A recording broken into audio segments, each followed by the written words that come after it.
Tick. Tock, droplets of water dripped onto the floor, echoing in the quiet room, like the dripping water when the gates of hell open. He didn't come, from beginning to end, he refused to see her. No matter how much she pleaded, no matter how destitute she had become. Yes, it was right that he didn't come, he had never loved her. He had made it clear that he only loved one woman, and for that woman, he could abandon all the women who loved him, so resolutely, leaving no way back. She wasn't the woman he loved, she was just one among the thousands of women who loved him, a foolish, naive woman who thought that having him was the beginning of happiness.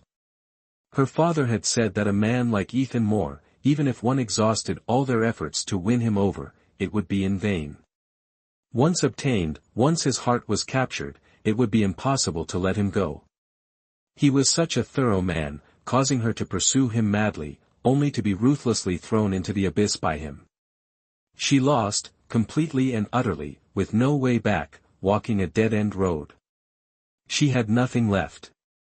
Her family had been executed because of her sincere love, Ethan, and her sincere love, Ethan, finally married the woman in his heart, Princess Naomi of the Southern Dominion.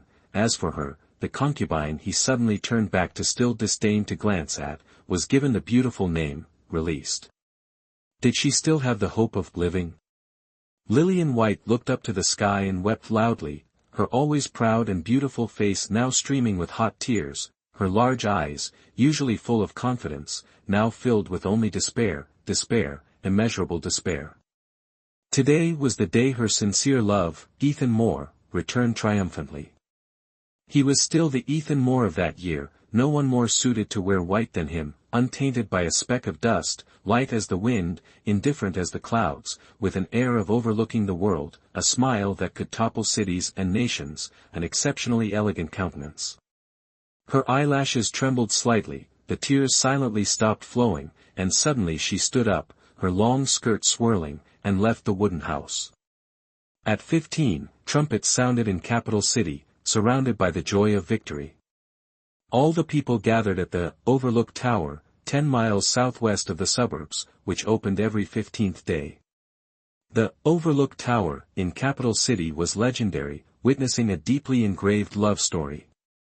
Every year, the general went to war, his beloved wife anxiously missed him, using all her dowry to build the Overlook Tower, remembering her husband enduring the wind and rain on the battlefield. Lillian White stood beneath the Overlook Tower, looking up at the woman Ethan Moore treasured. Not necessarily more beautiful than her, but with 10 times the luck. Among thousands of women, she won Ethan Moore's love and would be happy for life. The sound of hooves slowly echoed from behind, clanging powerfully. This was Ethan Moore's most beloved horse, Thunderbolt. Lillian White thought that perhaps, she wasn't even as good as that horse. Helplessly, Ethan Moore passed by her side, never lingering on her for a second, as if they had never met. Lillian White, unlike before, wasn't desperate to live, but laughed coldly, lowered her eyelids, and looked down at the tips of her shoes. The white shoes embroidered with golden orchid flowers remained unchanged, now dyed a light gray. Since when had she become so disheveled? Glancing up at the Forgetfulness Pavilion, the woman standing there smiled radiantly, a spring breeze in her expression. Her eyes, once restless, now shone brightly. Excitedly, she turned and ran down the stairs to greet her husband. Lillian White couldn't help but steal another glance at Ethan Moore. He had stopped his restless pacing, his eyes flickering with an emotion she couldn't decipher, affection, infatuation, and a hint of, "It's not that I can't." Lillian White tilted her head back. The horizon was painted in hues of orange, a light that made her feel drowsy. She lifted her foot and walked towards the Forgetfulness Pavilion. Coming towards her was the beautiful figure of that woman, running towards Ethan Moore. They passed close by, as if strangers. Lillian White ascended the Forgetfulness Pavilion. "Look, who is that disheveled woman on the Forgetfulness Pavilion? What is she doing?" Under the setting sun, she was like a falling leaf, drifting lightly from the Forgetfulness Pavilion. Lillian White took one last look at the astonished onlooker, Ethan Moore. He finally looked at her, finally. Did he remember that year, beneath the lantern light, a shy young woman offered him a bright red lantern? The shy young woman said, "Fine wind, fine water, fine mountains, fine moon, a beautiful scene for 1,000 autumns, match this couplet." Perhaps in his heart, there was never a place for her. He never truly cared for her. She had once asked the Buddha where she would find solace in this life. She knew it wasn't with Ethan Moore. If there truly was an afterlife, she, Lillian White, would absolutely not love Ethan Moore, absolutely not. Death was her deepest hatred for him, and the most resolute repentance for herself. The falling leaf finally landed on the ground. It was all over. Forgetfulness Pavilion, truly a pavilion of forgetting. Incense smoke curled upwards from the burner.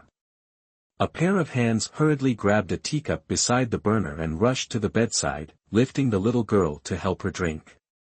Lillian White felt her parched lips soothed by the warm tea, a wave of comfort washing over her. She opened her eyes slightly, and the first thing she saw was a vivid ink painting.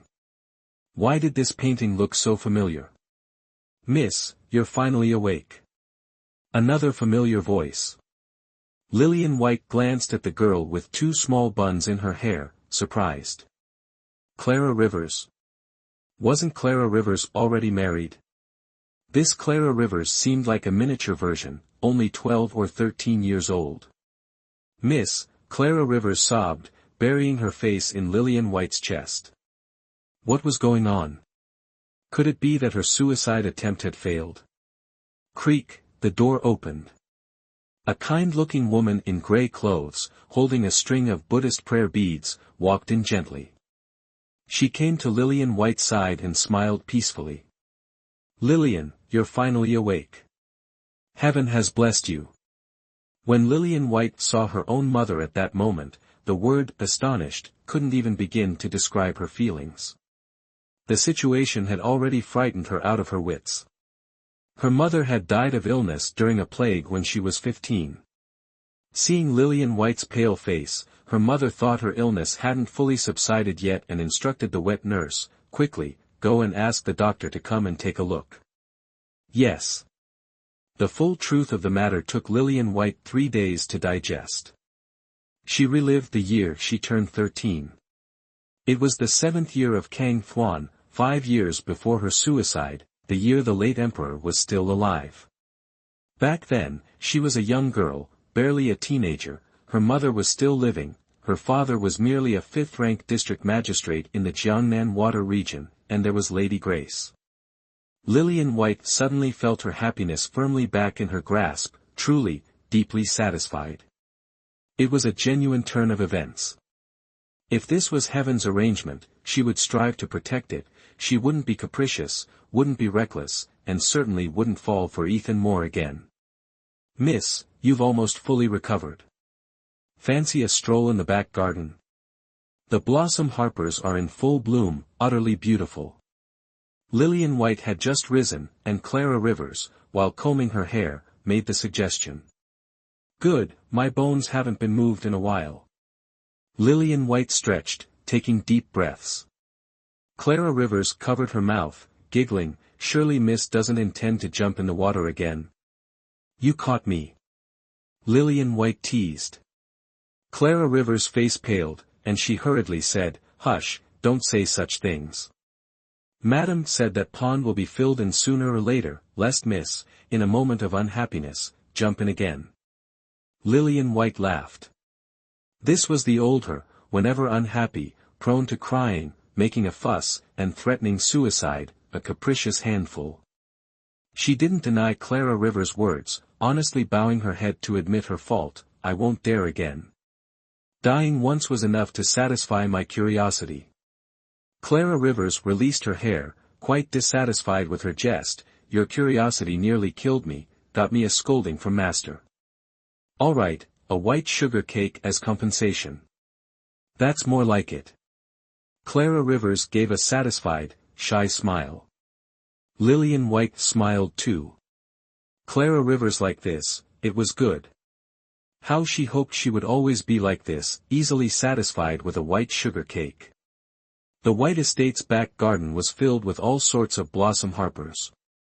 Every year in March, the pink blossom harpers bloomed throughout the garden, their falling petals a vibrant spectacle, unimaginably beautiful. Lillian White lifted her skirt, walking along the small stone path, gazing at the expanse of blossom harpers, her mood incredibly light. "Sister." A voice suddenly called from behind her. Lillian White stopped, knowing full well who was calling. It was her younger half-sister, Daisy White. Turning, she put on a smile. "Are you here to admire the flowers too, sister?" "Indeed, such beautiful scenery, it would be a waste not to enjoy it." Daisy White stepped forward, reaching out to brush a fallen blossom harper petal from Lillian White's hair. "What a good sister." Lillian White sneered inwardly. Once, she had truly been fooled by this facade, treating Daisy White as a true sister, but Daisy White had stabbed her in the back twice.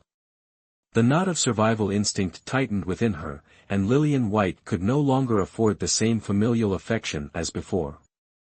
She asked, "How is Lady Grace's health lately?" "Thanks to Buddha's blessings, she is well. Lady Evelyn just mentioned wanting to go to White Horse Temple to offer thanks and asked if the message had reached you yet, sister." "Not yet." Lillian White's mother, Margaret Willow, was a devout Buddhist who practiced vegetarianism and frequently visited White Horse Temple. As the eldest daughter, Lillian should have accompanied her, but she'd never been interested in such spiritual matters, leaving the dutiful task to Daisy White. Now, things were different. Lillian White told Daisy White, "Sister, from now on, I will accompany Mother to White Horse Temple. I've truly troubled you before." Daisy White's face paled, and she offered a strained smile. "What are you saying, sister?" "Serving Lady Evelyn is my pleasure. Your consideration is enough." Lillian White's eyes held a distant chill. As astute as she was, Daisy White clearly sensed Lillian's underlying meaning. She felt a strange disconnect. This Lillian White seemed both familiar and utterly foreign. Margaret Willow was surprised to learn of Lillian's intention to accompany her to White Horse Temple for a Thanksgiving ceremony. As her mother, she knew Lillian best, and offering incense and observing vegetarian practices were not among her daughter's interests. In the carriage en route to White Horse Temple, Margaret Willow finally succumbed to her curiosity. "Lillian, what wind blows you to join me in offering incense and observing vegetarian practices today?" Lillian White poured a cup of Bilyuakun tea, brought it to her lips, blew gently, and offered it to Margaret Willow. Only after her mother took the cup did Lillian speak. "Before, I was ignorant. A brush with death has brought enlightenment." Margaret Willow, filled with joy, stroked Lillian's hair. "Lillian, if your father knew of this change, he would be overjoyed. She would strive to protect her family, shielding them from internal strife and external threats. If she remembered correctly, this year marked a turning point in her father's scholarly career, his appointment as tutor to the Crown Prince. This opportunity stemmed from her sister's visit to White Horse Temple with their mother. If her sister hadn't gone to the temple's rear hall to admire the blossom harper and recited a random verse that caught the tutor's attention, sparking his curiosity and leading to his self-introduction, her father wouldn't have been invited by the tutor. He wouldn't have formed that instant connection, been recommended to the Crown Prince, traveled to the capital to serve, and their family wouldn't have begun to unravel, piece by piece. Today, by taking her sister's place, she would extinguish this fuse. White Horse Temple was the most prosperous temple in Soto City. Officials and nobles alike frequented it to offer incense and prayers.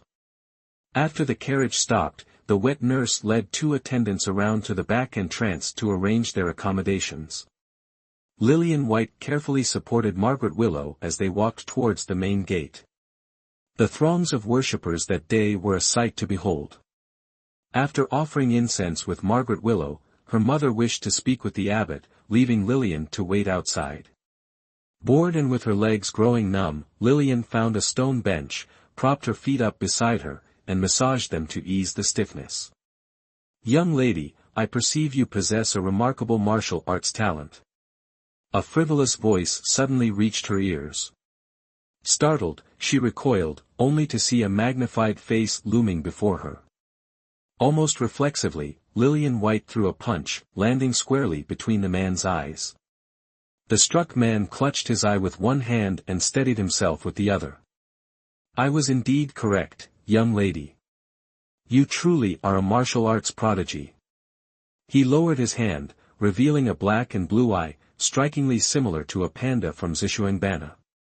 Who are you? Victor Strongwind. I don't know. Lillian White was about to get up and run, but Victor Strongwind stopped her. Little girl, don't you want to learn martial arts? This old man will teach you. No need. Lillian White lifted her foot to run. Victor Strongwind, lying on the ground, grabbed Lillian White's thigh, wailing, I beg you, let me teach you martial arts. Lillian White was speechless. After a moment of thought, she asked, give me one reason first. I am 60 years old, and because I've dedicated my life to martial arts, I have no wife or children. I recently discovered I have an incurable illness and won't live much longer. I fear my martial arts skills will die with me, with no successor. How tragic. Lillian White felt a pang of sympathy for his plight. In her past life, she was a sheltered young lady, unfamiliar with the world, gentle and frail, relying only on a haughty demeanor for protection. Learning martial arts in this life might be a good idea. May I ask where I should begin my training? In the bamboo forest behind White Horse Temple.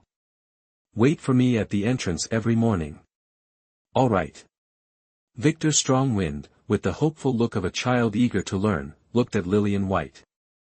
I am overjoyed. A gust of wind blew, and Victor Strongwind vanished. Lillian White couldn't help but sigh. With such powerful skills, could he truly have an incurable illness? Margaret Willow, a devout Buddhist, was acquainted with the abbot of White Horse Temple and often engaged in long conversations with him. Victor Strongwind had come and gone in a flash.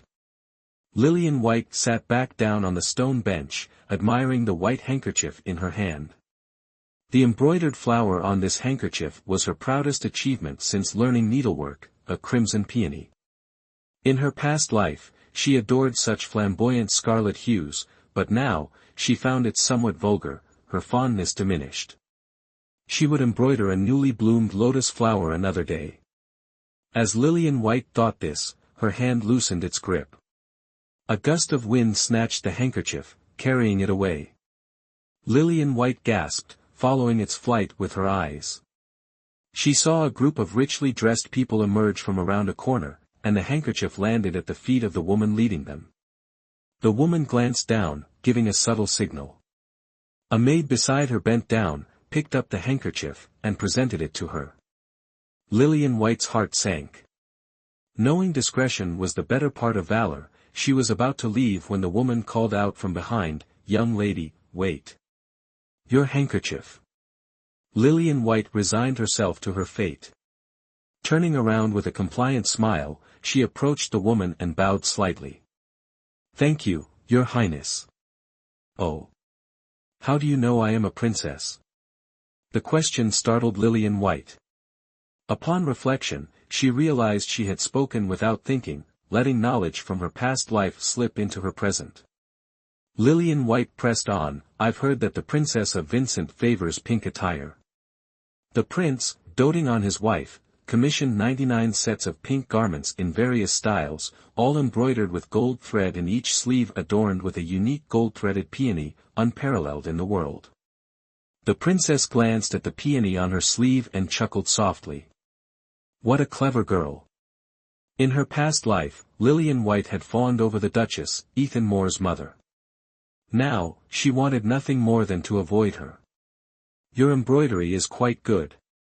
How long have you been practicing? 5 years, she lied. If she admitted it had only been 2, the Duchess would look at her differently, and that was the last thing Lillian wanted. Ah, I see. The Duchess smiled. Just then, Margaret Willow arrived with the abbot. Seeing Lillian, Margaret said, "Lillian, I'm sorry to have kept you waiting." The abbot, noticing the Duchess, bowed, hands clasped, "Your Grace." Margaret Willow, startled, quickly curtsied. "My lady. Rise. I'm merely here to offer prayers for peace. Please, continue with your business." The Duchess, dismissing them, turned to speak with the abbot. Lillian White and Margaret Willow quietly bowed again and withdrew. Once back in the carriage, returning to White Estate, Margaret Willow finally spoke. "Lillian," she began, "I consulted the oracle about you and your father. Yours was about relationships, his about his career." Alas, Lillian White, observing her mother's expression, sensed something was amiss. As expected, Margaret Willow sighed. "The oracle says your path to love will be fraught with trials. You must weather the storm before finding even a glimmer of happiness." "And what of father's career?" "One wrong move, and all is lost. There will be no recovery. In her past life, her father had backed the wrong horse, the crown prince. He became a thorn in the third prince's side and was swiftly eliminated by Ethan Moore. One wrong move, and all was lost. There truly was no recovery. This time, while she couldn't guarantee she could prevent her father from making the wrong political choice, she could certainly derail his career trajectory. If he didn't meet the imperial tutor, he wouldn't go to the capital, and wouldn't have a stance to take." Lillian White patted her mother's hand reassuringly. "Mother, don't worry too much. Some things can be changed." Margaret Willow closed her eyes, saying nothing. Determined to learn martial arts, Lillian White, since her encounter with Victor Strongwind, had been going to the bamboo grove behind Whitehorse Temple every morning. Victor Strongwind, equally punctual, poured out his knowledge. One day, arriving early, Lillian found Victor absent. She sat on a rock, idly tracing characters in the dirt with a broken bamboo stalk. Suddenly, a melodious flute song drifted through the grove, startling a flock of birds into a chaotic dance. Lillian White paused, captivated. Drawn by the music, she followed the sound deeper into the grove. In a secluded spot, a figure in white sat upon a rock, a cascade of raven hair tumbling down their back, long fingers dancing over the flute. How familiar that figure seemed. Lillian White trembled, unable to blink, her body instinctively recoiling. It was as if her very being screamed at her to stay away. She stumbled backwards, knocking against a bamboo stalk. The rustling sound caused the figure in white to turn. A peerless beauty, seemingly from another era, his eyes held an unchanging, thousand-year coldness. This face, in her past life, she yearned to gaze upon. But now, terror seized her. She fled as if death himself pursued, running desperately, as if only in this frantic escape could she find a sliver of hope for survival. Ethan Moore, with a ripple of surprise in his fearless eyes, watched the woman desperately flee from him. Was his appearance so frightening? Yet, he saw in her eyes not only fear, but also a flicker of hatred. He didn't understand. Lillian White ran without stopping, unaware of how long she ran, until she blindly collided with a wall of flesh and bone. The impact sent her sprawling onto the ground. "My good disciple, have you seen a ghost?" Victor Strongwind chuckled. Lillian White quickly stood up, shaking her head vehemently.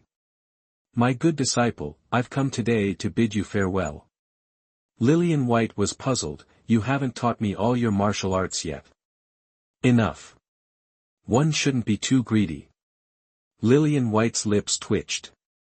How was she greedy? These past days, her memories consisted of carrying a bamboo basket of pastries for him and paying for his lodging. As for martial arts, she'd only learned a few self-defense moves. "We shall meet again someday, my good disciple. Master is leaving now." Victor Strongwind whistled, and a horse emerged from the forest. He swiftly mounted, waved to Lillian White and rode off in a cloud of dust. Lillian White thought she'd probably been swindled. Her so-called master was likely just a wandering charlatan, always eating and drinking. Well, it added a bit of color to an otherwise uninteresting life. Victor Strongwind's appearance had, at least, changed Lillian White. It had solidified her resolve to learn martial arts. Impatient, she hired a female instructor from the martial arts school to teach her at White Estate the very next day. The instructor, Amber Fields, was 3 years older than Lillian White, lively, energetic, and utterly clueless, but kind-hearted. Within a few days, they became good friends.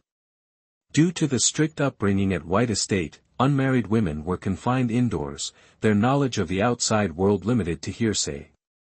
Having Amber Fields around meant having someone well-versed in gossip. Lillian, let me tell you, the girl who sells steamed buns on North Street became Magistrate Chen's concubine. Now she's dripping in gold, silver, and jewels. Living the high life. Amber Fields spoke with envious admiration. If it were me, I'd rather be the wife of a poor man than the concubine of a rich one, Lillian White said softly. She understood the suffering of a concubine more than most. If her husband loved her, it might be bearable, but if not, she'd be worth less than a blade of grass in the estate. Lillian, you're destined to be a wife. You're the esteemed daughter of the prefect, a precious jewel in his hand. Lillian White smiled but didn't reply. A fate mirroring the misery of her past life. Her father had arranged a suitable marriage for her, to a well-regarded young man. To marry Ethan Moore, she had refused, willingly becoming his lowly concubine, enduring the scorn of those who accused her of reaching above her station. Truly pathetic. I haven't thought about that yet, I'm still young. Not young. Ladies of official families like you, once of age, can start arranging marriages. Not like us commoners, who marry if we can, or become concubines if we can't. Don't underestimate yourself, destiny is in your own hands. Heh, no wonder so many unmarried girls are now planning to take control of their own destinies. Lillian White didn't understand. Have you ever heard of Ethan Moore, the only son of the Prince Regent? Never, Lillian White said calmly. In Capital City, Ethan Moore is known as the most handsome man, without equal. I hear he's accompanying the Princess Regent to White Horse Temple here in Soto City to offer prayers. All the girls in Soto City are running to White Horse Temple to burn incense. The temple's never seen such flourishing incense offerings. Lillian White simply said, "Oh," and fell silent. Seeing your lack of enthusiasm, you must not have witnessed Ethan Moore's beauty. So have you? Lillian White teased. What better day than today? Shall we go and see? Amber Fields' eyes sparkled with excitement. Find someone else. All right, how about we go eat bao buns in the North Quarter then? That's something we can negotiate. A woman can live without a man, but not without good food. The bao bun shop in the North Quarter is famous for its Soto City delicacies, soft buns, rich meat filling, demand always outstrips supply.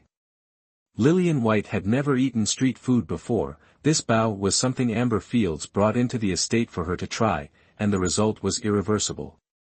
She was always asking Amber Fields to bring her a few. Later, she simply started going to the North Quarter with Amber Fields, like her, unconcerned with the stares of others, eating bao buns by the roadside. Even with Clara Rivers' constant nagging beside her, she ignored it. Proper young lady, my arse. In this life, she would live for herself. Lillian White and Amber Fields snuck out, using the back gate. The two gluttonous cats arrived at the bao bun shop to find a crowd gathered around the steaming baskets. They exchanged a look, a silent agreement, and plunged into the throng. By the time they emerged, each held a steaming hot bao bun. Clutching the bun, Lillian White eagerly took a bite, as usual, needing to finish it before returning to the White Estate. Look out! Amber Fields suddenly shouted behind her. Lillian White looked up, startled to find herself beneath a horse, about to be trampled. Before she could scream, a white figure leaped from a carriage, grabbing her waist. She felt herself lifted, and when her senses returned, she was standing a zhang away from the carriage, which had now stopped. Lillian White looked up at her savior, and when she saw that impossibly familiar face, she practically tore herself from his embrace and left without a word. "Miss, have I offended you in some way?" Ethan Moore asked. Lillian White paused, took a deep breath, and said, "No." Without waiting for him to continue, she pulled a stunned Amber Fields and excitedly left. "Lillian, that young gentleman was quite handsome." "That was Ethan Moore." "How do you know?" She couldn't respond, only brace herself. Yes, she had sworn not to love Ethan Moore, but the memories of her past life remained. He was the love she once yearned for. Lillian White, disregarding her refined upbringing, ate street buns, accidentally bumped into a carriage, was luckily saved by the Crown Prince, and then responded coldly. This version of events quickly spread through Soto City, naturally reaching the ears of the face-conscious Lord White. Furious, Lord White ordered a maid to summon Lillian White to his study early in the morning. Clara Rivers, standing beside Lillian White, saw the maid's posture and knew the gravity of the situation. She repeatedly beat her chest, saying, "It's all Clara Rivers' fault. If I had watched Miss properly, she wouldn't have gone with Amber Fields to eat buns." Lillian White wasn't surprised or nervous, she knew her father's temper. His anger this time wasn't because she had tarnished her image as a refined lady, but because she had been disrespectful and cold to the Crown Prince from the capital city, Ethan Moore. In her past life, she had met Ethan Moore when she was 15. She remembered that mid-autumn festival, the night sky was clear, and the lanterns illuminated her sheltered life. She was a naive young woman, recklessly pushing through the crowd, gazing at things that weren't entirely new to her. She wasn't a prodigy, but she had some literary knowledge. In her youthful exuberance, she correctly guessed several lantern riddles, becoming complacent and thinking they couldn't stump her. Until the couplet, "Beautiful mountains, beautiful waters, beautiful wind, beautiful moon, a scene of 1,000 autumns," which completely flustered her. She blushed, looking at the paper in her hand, unable to speak.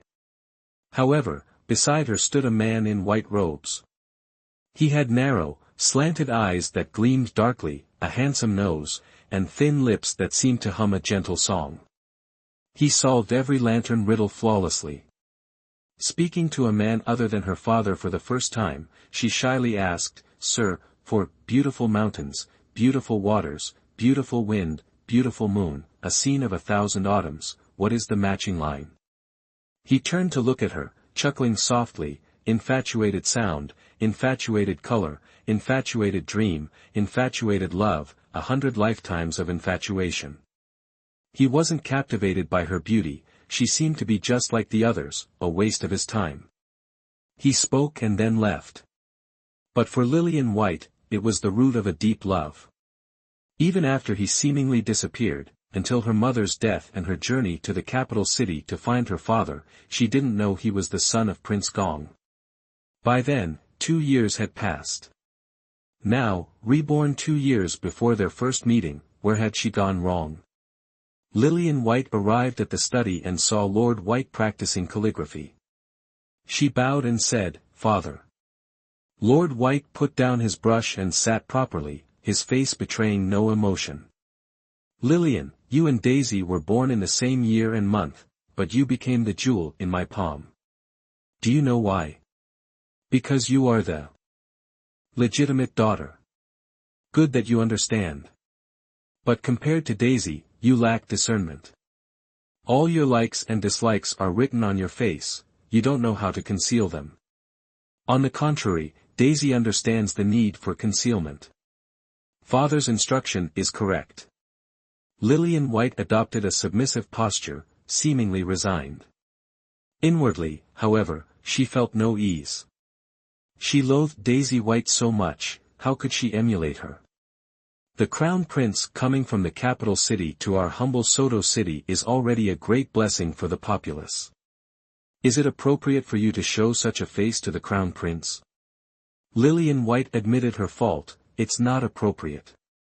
Very good. Lord White nodded in satisfaction. The Duke of Kung wrote a letter saying that the capital city is hot and the Duchess's health is frail. Soto City, with its mild winters and cool summers, is suitable for recuperation, and he asked our magistrate to take care of them. The Duke ordered workers to build a mountain villa at the foot of Kai Ridge Mountain a few years ago. The construction is nearing completion. During the final period, the Duchess and the Crown Prince will stay at our estate, Lillian. Do you understand what you should do? Lord White looked at her seriously. How could Lillian White not understand her father? Her talents were being wasted in this small Soto city. Her grand aspirations were 18,000 miles away from the capital city. The arrival of the Duke of Kung's wife and the Crown Prince was a once-in-a-lifetime opportunity. What method could she use to seize this chance? Betrothal, of course. And further scheming. If anyone in Soto City dared to claim second place in beauty, Lillian White would be the first. Moreover, she was the legitimate daughter, marrying her to the Crown Prince would be an excellent choice. Lillian White didn't refuse her father outright, obediently lowering her head. Lillian will do her best. The Crown Prince's gaze was lofty, she wasn't capable of reaching such heights. Giving Lord White a noncommittal answer was perhaps the best option. She couldn't refuse her father directly. Her and her mother's status in the White estate rested on her being the legitimate daughter of the first wife. Lady Grace held the financial power. The only son of the White estate was also born by Lady Grace, and the most favored was still Lady Grace. Although Daisy White wasn't Lady Grace's biological daughter, outwardly siding with Margaret Willow, after reliving her life, Lillian White knew that Daisy White always blamed Margaret Willow for her mother's death. Thus, Lillian White and Margaret Willow were extremely vulnerable. If she were to be reprimanded by her father again, the two of them wouldn't be able to live peacefully in the White estate. Lord White said, "Go to Lady Grace and get some silver. Go to the shops and buy some jewelry and clothes for yourself." "Yes, I'll take my leave." Lillian White left the study, looked up at the sky, and sighed deeply. Now, things were truly troublesome. Have her seduce Ethan Moore? What did her struggles in her past life amount to? She secretly wished to be as far away from Ethan Moore as possible. Let him go love and dote on his little Princess Naomi of the Southern Dominion, while she would find a soulmate of her own, happily settling down for the rest of her life. But why was fate so ironic, so unwilling to bend to her will?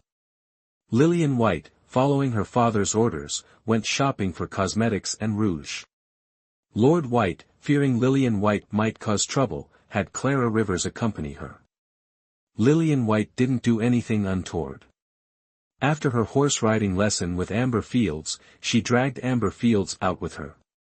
Unfortunately, the scorching sun suddenly gave way to a downpour. If the three of them hadn't been inside a hairpin shop at that moment, they would have been drenched like drowned rats.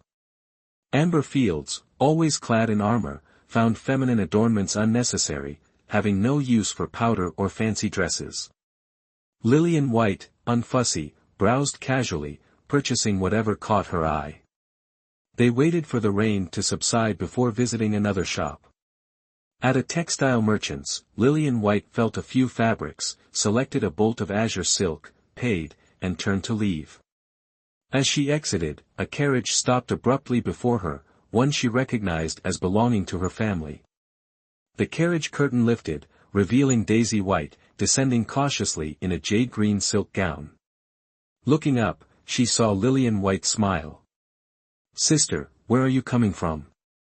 Daisy White's expression shifted slightly. "From the estate, of course." "Oh." Lillian White, impassive, glanced at the carriage wheels, noting the clinging red earth, unique to Kai Ridge Mountain. "What business there?" "Besides the White Horse Temple, what else was there?"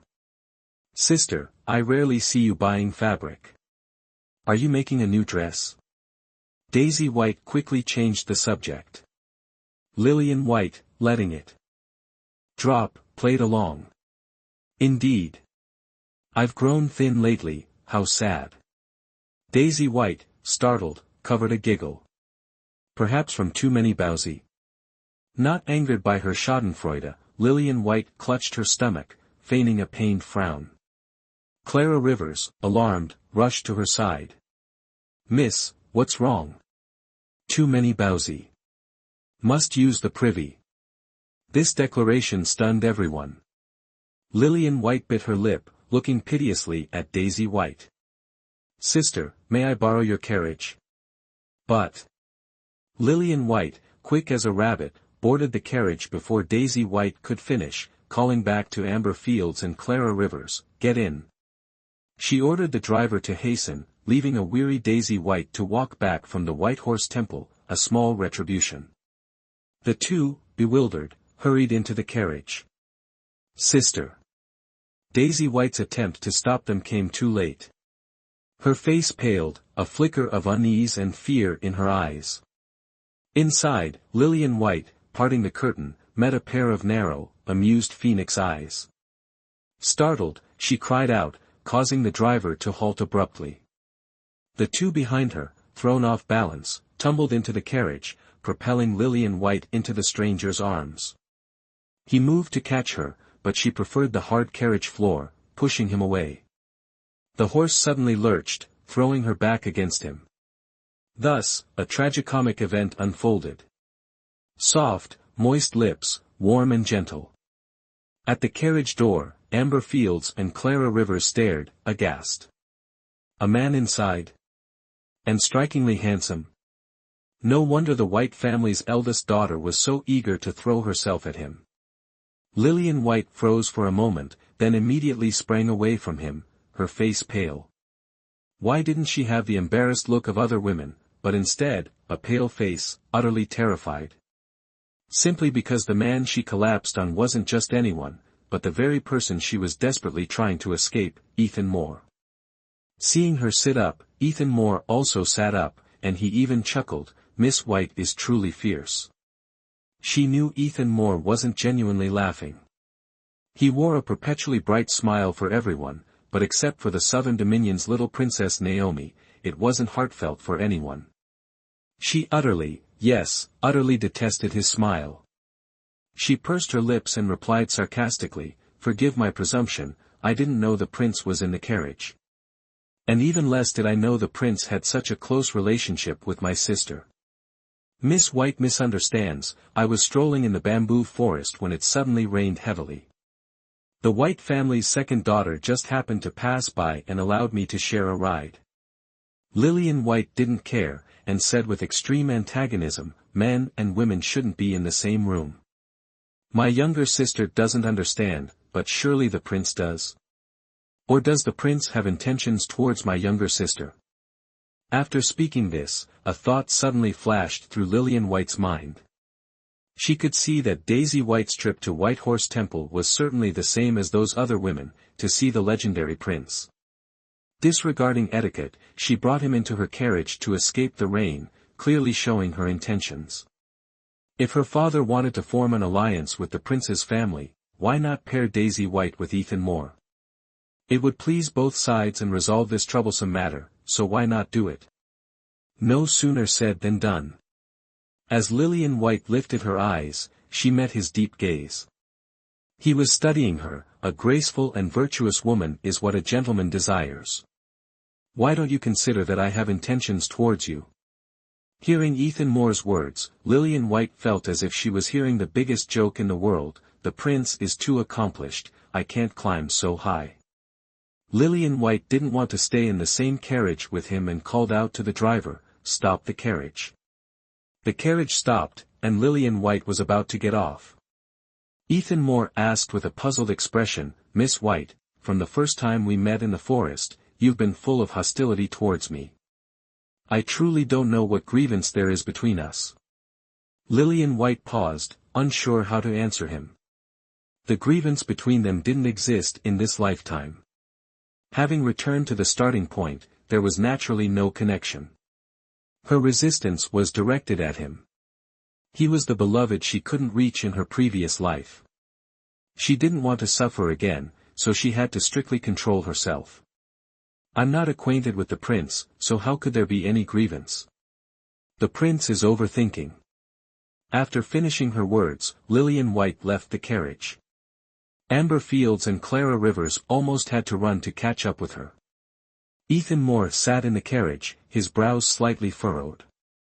His gaze casually fell upon the corner of the carriage, where he spotted a piece of azure silk.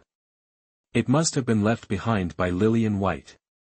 Suddenly, a gentle smile spread across Ethan Moore's face as he looked at the silk. A bright smile mixed with a hint of profound amusement. Amber Fields and Clara Rivers finally caught up to the quickly walking Lillian White. Clara Rivers said, "Miss, don't be upset. I will definitely report this matter to the master and clear your name." Clara Rivers believed Lillian White's hurried gait stemmed from indignation. A maiden kissing a strange man in a carriage, in Clara Rivers' eyes, was a loss of dignity. Lillian White stopped at Clara Rivers' words, turning to address her and Amber Fields sharply, "Forget everything that happened between me and the prince in the carriage. Not a word, understand?" Lillian White's aura was truly intimidating, frightening the two women almost out of their wits. They nodded repeatedly. Lillian White understood her father well. If he knew, he'd surely make a big fuss and marry her off to Ethan Moore immediately. She wouldn't repeat past mistakes, absolutely not. Shortly after returning to White Estate, Willow's personal maid came to the water pavilion to summon Lillian White to the Buddhist hall. Margaret Willow, a devout Buddhist, rarely left the estate's hall. Following the maid along a small path within a separate courtyard, Lillian White noticed several servants hurrying about and casually inquired, "What's going on? Doesn't the eldest miss know? The princess will be staying at White Estate for a few days." "Oh, really soon?" Lillian White groaned inwardly. It seemed her father was determined to marry her off to Ethan Moore by any means necessary. Her leaving the water pavilion and passing by this courtyard would increase the chances of a chance encounter with Ethan Moore. Lillian White couldn't help but sigh. It seemed she wouldn't be enjoying any peace and quiet for the next few days. Arriving at the Buddhist hall, Lillian White saw Daisy White helping Margaret Willow trim the lamp wick. Pausing, Lillian White smiled gently at Daisy White, "Sister, you're back." "Yes." Daisy White didn't elaborate, finishing with the lamp and then sitting obediently beside Margaret Willow. Sometimes Lillian White truly admired Daisy White's endurance. Keeping Margaret Willow company with the lamp, didn't she get bored? Even she, the biological daughter, couldn't compare to half the piety of this adopted daughter. Lillian. Margaret Willow's eyes were slightly closed as she knelt before the Buddha, the prayer beads in her hand turning constantly. "Mother." Margaret Willow then opened her eyes, attempting to stand. Daisy White thoughtfully supported her, helping her onto a chair. Margaret Willow asked, "Daisy said you had a stomach upset today. Are you feeling better now?" Lillian White glanced at Daisy White, who returned a small smile. Lillian White sneered inwardly, the backstabbing was swift indeed. Lowering her head, Lillian White replied, "Much better." "So, who did you meet in the carriage?" Margaret Willow's eyes suddenly sharpened, carrying a chilling glint. Lillian White was stunned, never imagining Daisy White would reveal the Ethan Moore incident. Wasn't she afraid of tarnishing her own reputation? Did she want to drag Lillian down with her? Faced with undeniable truth, Lillian White was speechless. Seeing Lillian White's resignation, Margaret Willow spoke meaningfully, "Lillian, fortunately, there are no outsiders here. I understand the hearts of young girls, the allure of a gentle gentleman is unavoidable. However, you..." Margaret Willow paused, seemingly reluctant to utter harsh words, omitting them and continuing, "A young lady should know her place." Lillian White didn't know exactly what Daisy White had told Margaret Willow, but she understood the gist. Daisy White had painted her as wanton, disregarding propriety, compromising her purity with Ethan Moore. Lillian White wasn't angry, such a small slight couldn't harm her. However, Daisy White viewing her as an imagined rival was a tricky situation. Before settling things with Ethan Moore, gaining a friend was far better than making an enemy. Lillian White knelt, addressing Margaret Willow, but her words were intended for Daisy White. I have someone in my heart, but it's not the prince. Both Margaret Willow and Daisy White were taken aback. Margaret Willow inquired, who is it? Lillian White paused. She hadn't actually figured out who this someone was. Confined to the study for so long, how could she have met any men? Could she just make up a name or pull a family out of thin air? This was a serious matter. If word reached her father, her supposed beloved would be investigated.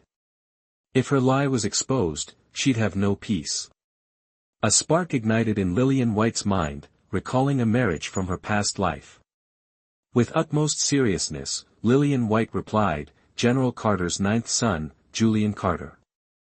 In her past life, Lillian White never met the man who almost became her husband. She only knew Julian Carter as a wastrel who frequented brothels, his chest devoid of ink, meaning unscholarly. Julian Carter's reputation in Capital City was utterly rotten, his infamy spread far and wide. Even in the small Soto city, 18,000 miles from Capital City, any official of even minor rank knew his scandalous name. Her connection with Julian Carter in her past life arose after her father, Andrew White, became an official in the capital. She had vehemently opposed marrying such a man, weeping, wailing, and threatening suicide. Left with no other option, Andrew White schemed to deliver her to Ethan Moore's bed as a concubine. Now, Lillian White felt that being an unloved concubine was worse than being the wife of a philanderer, even if it meant sharing his affections. At least that way, she wouldn't feel so utterly empty and sorrowful. Lillian White didn't know what Julian Carter was like now, nor did she care if anyone else did. As long as such a person existed, she couldn't be accused of lying. Margaret Willow frowned. I've never heard of this young master. How did you two meet? Lillian White began, I love steamed buns. That day, the bun shop was bustling, and I queued for half a day but couldn't buy a single one. I was heartbroken when young Master Julian Carter appeared before me and offered me a steaming white bun. And that's how you fell for him? Margaret Willow looked at Lillian White incredulously. Lillian White feigned shyness. Yes. So, young Master Julian Carter is also a food enthusiast, queuing for buns in such scorching heat. Is that what you admire about him? Margaret Willow mused.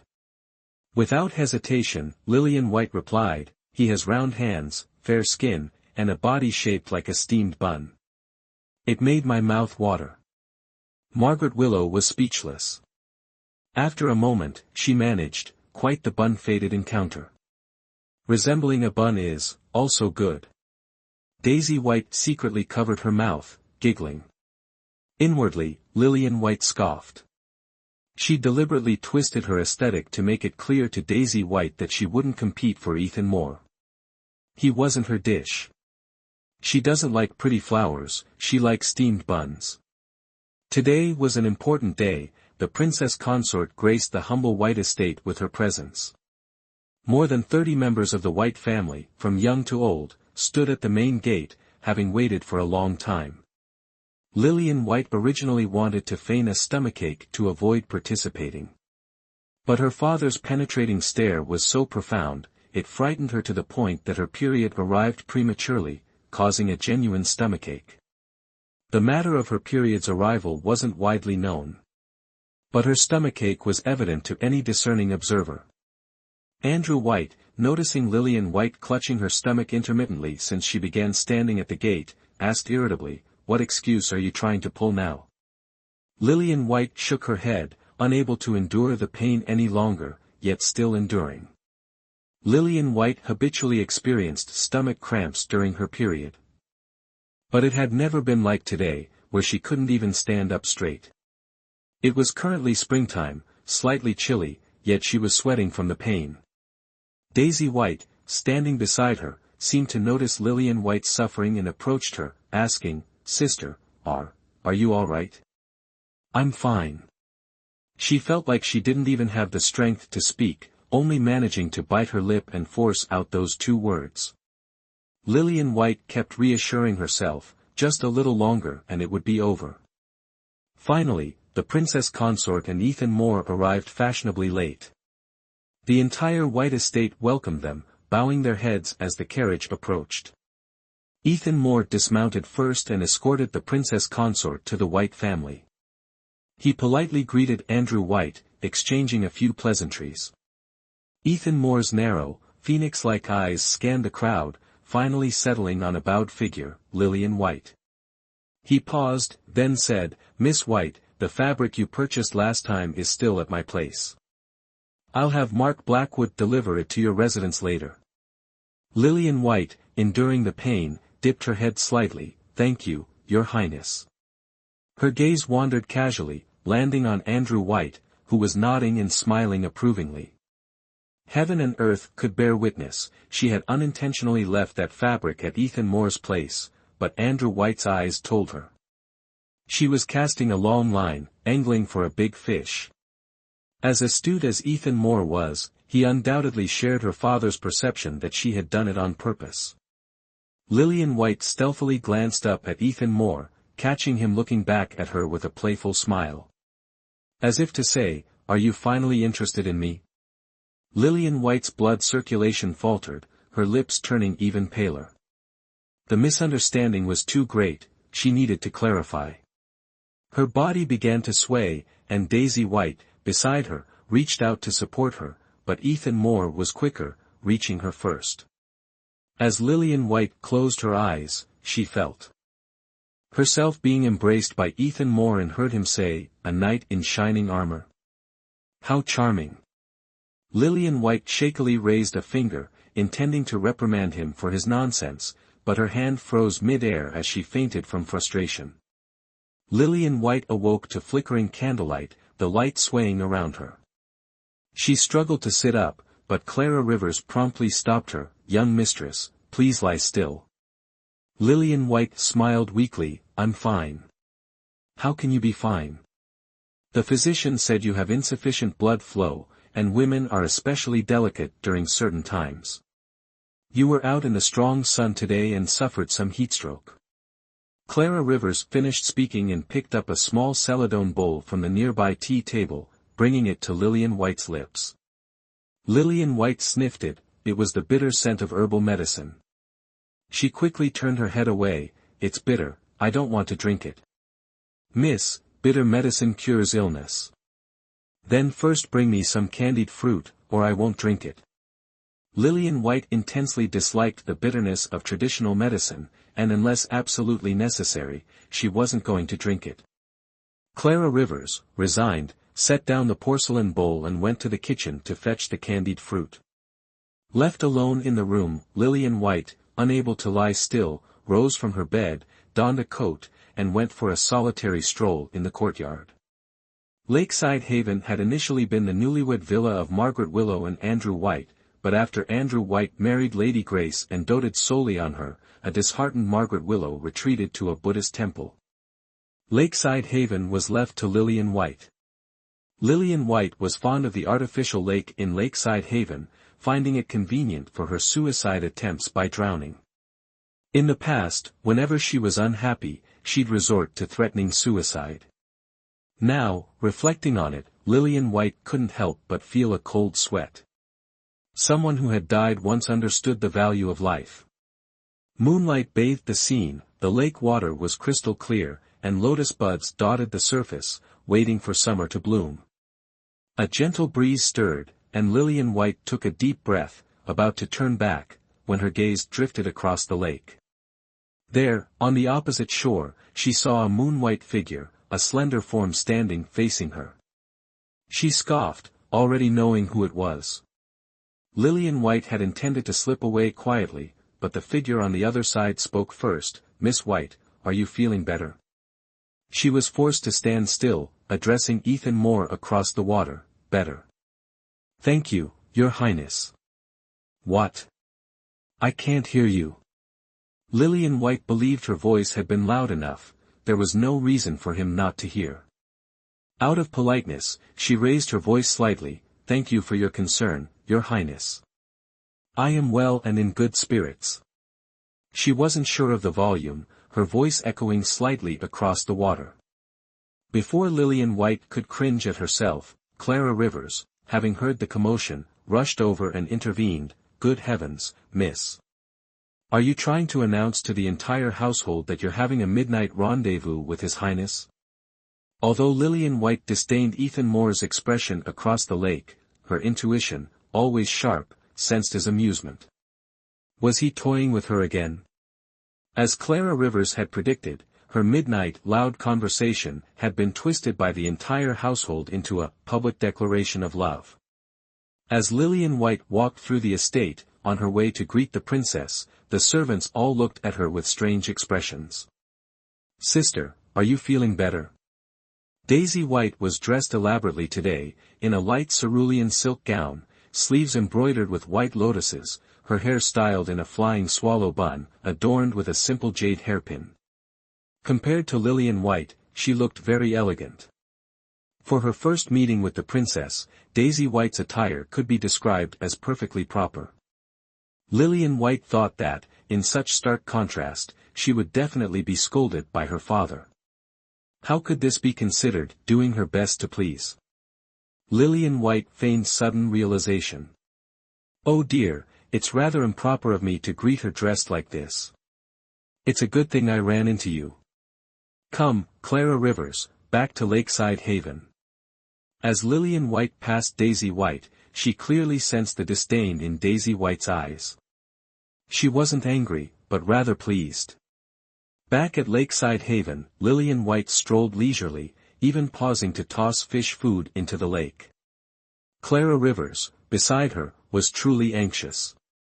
Time was running out, but her mistress, instead of hurrying to wash and dress, was feeding the fish. It was a case of the emperor not in a hurry, but the eunuch frantic. Lillian White watched the sun slowly drift towards the eastern mountains, then set down the food in her hand and said leisurely, "Clara Rivers, hurry up and wash your face and comb your hair, be quick about it." Clara Rivers really couldn't understand, had the young miss gotten sunstroke and cooked her brain? Clara Rivers' makeup skills were excellent, but under Lillian White's constant urging, she became increasingly tense and clumsy, resulting in a disastrous outcome. Her hair was a mess, and her clothes were disheveled. Unexpectedly, Lillian White looked in the mirror, seemed quite pleased, and showered her with compliments. Clara Rivers thought, the after-effects of sunstroke, the young Miss's brain really was cooked. As soon as Lillian White left the Lin Shui pavilion, she seemed to transform into a different person. Her leisurely pace quickened, and as she approached the main hall, she wasn't walking anymore, but running. Clara Rivers followed closely behind, calling out, "Young miss, slow down." Lillian White shot into the main hall like an arrow, finding her family already engaged in pleasant conversation with the princess. Panting, Lillian White curtsied, "Greetings, Your Highness." She instantly became the center of attention in the entire hall. She saw Andrew White's fury and shame, Margaret Willow's astonishment and helplessness, Lady Grace's sarcasm and pity, Daisy White's smugness and disdain, and Ethan Moore's contemplation and bewilderment. The princess frowned, looking at Lillian White's disheveled clothes and messy hair, like an uncivilized wild child. Lillian White knew the princess was starting to disapprove of her. However, being a princess, she maintained the magnanimous and benevolent facade expected of the nobility. "Lady White, where have you come from in such a state?" Lillian White feigned distress. "Knowing I was to meet Your Highness this morning, I took extra care with my appearance. My standards are rather high, and I lost track of time, making Your Highness laugh at me. I beg your forgiveness." Lillian White immediately knelt down. A simple appearance would have sufficed. "Rise."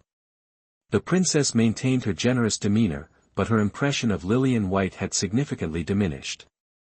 Before rising, Lillian White stealthily glanced at Andrew White. He was still angry, but there was also a hint of exasperated disappointment. Lillian White secretly rejoiced, this was the effect she desired. She sat down next to Daisy White, who offered insincere consolation. Sister, don't be sad, there will be other opportunities. Lillian White sighed theatrically, I'm truly not myself. Casually glancing from the corner of her eye, she noticed Ethan Moore staring at her. He frowned, seemingly seeing through her little charade. As astute as Ethan Moore was, it was no surprise he saw through her act. After all, her goal was to establish clear boundaries with him. The consequences of playing clever tricks were severe. After the meeting, Lillian White couldn't escape being summoned to Andrew White's study for a harsh reprimand, filled with resentment and disappointment. Lillian White lowered her head like a frightened fawn. She understood her father well. Once he vented his anger, he would return to normal. It was best not to confront him directly. Andrew White said, look at the spectacle you made today. A young lady with disheveled clothes and messy hair, what decency is there in that? Never mind the prince's disapproval, even the princess was displeased with you. Lillian White lowered her head meekly and said, I only wanted things to go better, to be a bit more appealing, to appear perfect before the princess and the prince. Inwardly, Lillian White was secretly laughing. Ideally, both their impressions of her would be utterly terrible. Lillian White's words left Andrew White speechless. He couldn't say she wasn't dedicated, it was just that she was too dedicated, turning cleverness into clumsiness. Andrew White sighed, lamenting his inability to forge her into steel. Lillian, I don't care what method you use, you must capture the prince. Yes. Lillian White agreed verbally, but inwardly she was plotting how to bring Daisy White and Ethan Moore together, so she could quickly escape this misery. After being lectured by Andrew White, Lillian White returned to Lin Shui Xian. Her path took her past the villa, where she inevitably encountered Ethan Moore. Lillian White politely lowered herself before Ethan Moore, Your Highness. Ethan Moore stated coldly, your appearance this morning was truly stunning. Lillian White clearly understood the sarcasm. She reproached herself, because I valued this meeting so much, I overdid it, turning cleverness into clumsiness, and becoming a laughingstock for the princess and your highness. Oh. Why did you value this meeting so much? Enough to exhaust all your efforts and force yourself like that? Ethan Moore approached Lillian White. She retreated a few steps until she had no way to retreat further, her back pressed against a pillar on the long corridor. Lillian White sharply told him to stop, Your Highness, have some self-respect. Ethan Moore tugged at his thin lips, continuing to advance. His slender fingers lifted Lillian White's chin, forcing her to look directly at him. Lillian White tensely looked at Ethan Moore, mere inches away. She constantly reminded herself that she absolutely could not back down. She stared back at him, unflinchingly meeting his gaze, deep as the night sky. Ethan Moore's eyes flicked to her slightly trembling lips, recalling a scene in the carriage. He chuckled, releasing her. Lillian White didn't give him a pleasant look, glaring at him. Ethan Moore suddenly said, Miss White, in a few days, I intend to ask your father for your hand in marriage. What? Lillian White panicked. Could it be that without her building any bridges, he and Daisy White had already secretly connected? But thinking carefully, she felt it made sense. Daisy White's appearance was 7 parts similar to Princess Naomi of the Southern Dominion. In her past life, both she and Daisy White were attracted to him. She, relying on her status as the legitimate daughter, had forced Daisy White to abandon the idea. If she hadn't been so unreasonable back then, she was certain Ethan Moore wouldn't have chosen her, and his concubine would have been Daisy White. This was lifting a rock only to drop it on her own foot, it was her own doing. In this life, she would absolutely support them with both hands. Is there something wrong with that? Or do you have some objection to me, Miss White? A smile bloomed on Lillian White's face, full of blessings. Nothing could be better. I'm truly delighted to become relatives with your highness. Ethan Moore narrowed his eyes, are you sure? Obviously. Lillian White nodded seriously, adding further affirmation. I thought that with your personality, Miss White, you would rather be the wife of a poor man than the concubine of a nobleman. Lillian White really wanted to glare at him. As long as Daisy White was willing, she didn't care what Daisy White did. Besides, while she and Daisy White appeared friendly on the surface, behind each other's backs, they both held knives ready to stab the other. Whether she was a poor man's wife or a nobleman's concubine, it didn't matter a single copper coin to her. Maintaining her refined demeanor, Lillian White, the picture of a proper young lady, declared, if the feelings are genuine, it matters not whether I'm a concubine or a wife. Inwardly, she added, bullshit. Ethan Moore, momentarily taken aback, chuckled. His bright eyes, now serious, fixed on Lillian White. In that case, I won't stand on ceremony.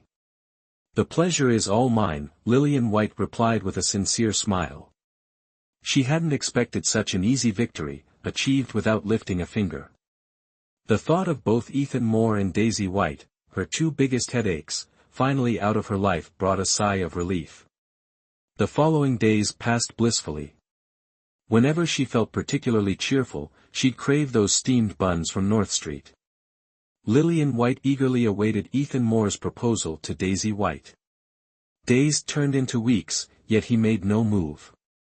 He spent his time in the villa, discussing swordsmanship over tea or accompanying the princess to White Horse Temple for incense offerings. Of course, Lillian White only knew this through Clara Rivers. Since the princess and Ethan Moore had moved into White Estate, Lillian White had confined herself to the Lin Shui Pavilion. Formal greetings with the princess occurred every half-month. It had been days since she'd seen Ethan Moore, and she couldn't fathom his intentions. The truth mirrored Clara Rivers' frequent saying, the emperor isn't in a hurry, but the eunuch is. She was that pathetic eunuch, practically beating her chest, desperate to drag Ethan Moore to make the proposal. Noticing Lillian White's persistent frown and her lack of appetite, Clara Rivers teased, my dear young mistress, has spring fever struck you again? Lillian White sighed, if I don't resolve this, I won't live to see next spring. Don't speak such ill omens, miss. A man's mind is deeper than the ocean. I truly can't understand what he's thinking. Lillian White walked to the doorway, gazing up at the eaves. The relentless downpour mirrored her current mood. Even in her past life, she had never truly seen through him. He was the general who helped the third prince seize the throne, married Princess Naomi of the Southern Dominion, and was the devoted man who vowed to be one couple for all eternity. Since they wouldn't be one couple, she had to get as far away as possible, severing all ties. Well, that's for the best. Miss, you're lovesick. Handsome men, they're a menace. Clara Rivers sat beside her, a worried look on her face. Lillian White almost laughed and was about to tease her when a maid approached and bowed. Miss, the prince is here. Not seeing him, Lillian White blurted out. Miss White is in a foul mood today. In the blink of an eye, Ethan Moore appeared before Lillian White. Today, he wore a dark robe, a departure from his usual ethereal style, exuding a youthful maturity. Now that he was at Lin Shui Pavilion, Lillian White couldn't simply send him away. She curtsied. I'm feeling unwell, Your Highness. Please forgive me. I'm well aware of your illness. I came specifically to inquire about it. Lillian White, not a fool, gestured towards a chair. Please, Your Highness, have a seat. Turning to Clara Rivers, she instructed, bring the prince some tea. The two sat down. Lillian White smiled, I wonder what brings the prince here this time. Wait until I've had a cup of tea, then I'll tell you, all right. Lillian White was stunned, almost gritting her teeth, fine. Clara Rivers brought over the jade spring teacup that Andrew White had gifted to Lillian White. When Ethan Moore picked it up, Lillian White immediately recognized it as her favorite, a pang of heartache sweeping through her. She was angry at Clara Rivers. Why give this scum such good tea? What irritated Lillian White even more was that Clara Rivers winked at her, as if saying, "See, I'm helping you win his favor." She didn't need to win anyone's favor. Resentment choked Lillian White, but she couldn't vent her anger. She waited for Ethan Moore to finish his tea, then continued to smile. "Your Highness, can you tell me now?" Ethan Moore gently set down his teacup, his deep, unfathomable eyes fixed intently on her, as if trying to draw her in. He said, "I want to discuss a marriage proposal with Miss White." Lillian White was taken aback. The matter she had been constantly thinking about was finally progressing. But then she thought, a marriage proposal, why discuss it with her? Lillian White humbly said, "Your Highness, regarding the proposal, you should speak with my father. It's not appropriate for me to interfere." Nowadays, there truly was nothing unheard of under the heavens. A brother-in-law proposing marriage, and wanting to consult with the elder sister. Was this the custom when noble families took concubines? I haven't spoken a word about the proposal these past few days. Does Miss White have any thoughts on this? By now, my suitors are as numerous as the raindrops outside, only more, not less. Lillian White looked at Ethan Moore with near displeasure, her tone indignant. Ethan Moore's eyes flickered, a smile playing on his lips. "Tell me about it." "Your Highness, your reputation in Capital City is renowned. Now you speak of a proposal, yet you hesitate to mention it. Isn't this toying with us respectable young women? It's fortunate you spoke to me. If you had spoken to another young lady, there might have been a murder. Would your conscience be clear then, Your Highness?" Lillian White spoke gently, but her eyes shifted. Ethan Moore listened to her words, watched her expressions, and finally couldn't help but laugh. "It was my mistake to delay. I've wronged Miss White's affections. There's still time. It's not too late to propose now." Lillian White felt thirsty, casually picking up the teacup in front of her, pretending to be nonchalant as she took 2 sips. Ethan Moore's gaze fell upon the teacup in her hand, then to the spot where his own cup had been, now completely empty. He chuckled softly, "I certainly won't disappoint Miss White's expectations." Lillian White set down the teacup, nodding with satisfaction. Ethan Moore pursed his lips. "Actually, there's something Miss White doesn't know. I've been discussing with my mother these past few days. I want a wife, not a concubine." Lillian White was stunned. She never expected Ethan Moore to have such deep feelings for Daisy White. Could it be that Daisy White didn't resemble Princess Naomi of Southern Dominion by 7 parts, but rather Princess Naomi resembled Daisy White by 7 parts? Because of her interference, Ethan Moore couldn't marry Daisy White, and out of regret, he married Princess Naomi of Southern Dominion. Following her own logic, the more Lillian White thought, the more alarmed she became. "Miss White, what's wrong?" Ethan Moore noticed Lillian White's sudden pallor and looked at her with some concern. Lillian White chuckled, embarrassed, and said, "I didn't expect the prince to be so thoughtful. I'm overjoyed. Wife or concubine, it truly doesn't matter, as long as there's love."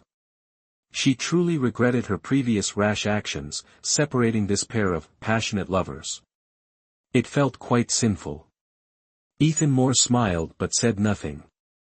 After seeing Ethan Moore off, Lillian White's good mood was beyond words. The proposal was 80 to 90% certain, and she had done a good deed. From now on, Daisy White wouldn't be a threat, resolving a worry in her heart. And after Ethan Moore married Daisy White, it would have nothing to do with her, bringing closure to a chapter of her life. At lunch, Clara Rivers brought the food. Lillian White had a great appetite, eating 2 large bowls of rice. Clara Rivers remarked, just a few words with the prince, and Miss is in such high spirits.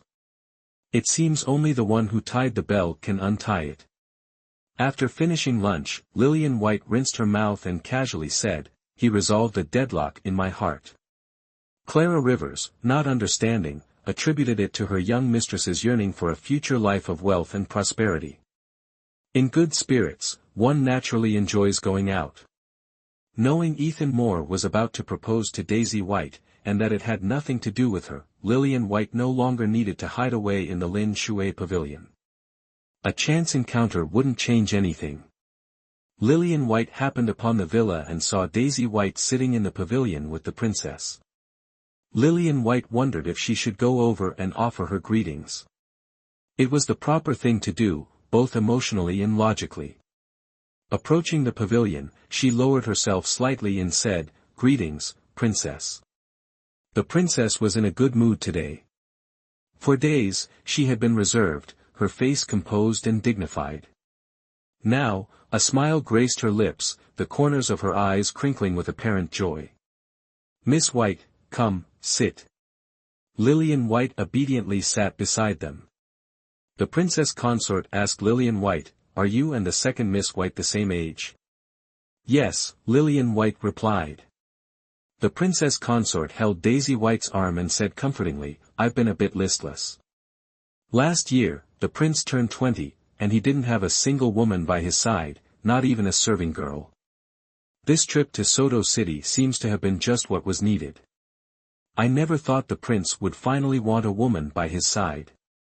The princess consort's eyes shone brightly as she looked at Daisy White, filled with joy. Daisy White shyly lowered her head, a smile playing on her lips, the picture of a bashful young woman. "Second Miss, even though you're entering our royal household as a concubine, since the prince isn't married, you'll be the most senior." "Yes," Daisy White mumbled, practically wanting to hide under the table. The two seemed to get along well. Coupled with Ethan Moore's true love, this marriage seemed settled.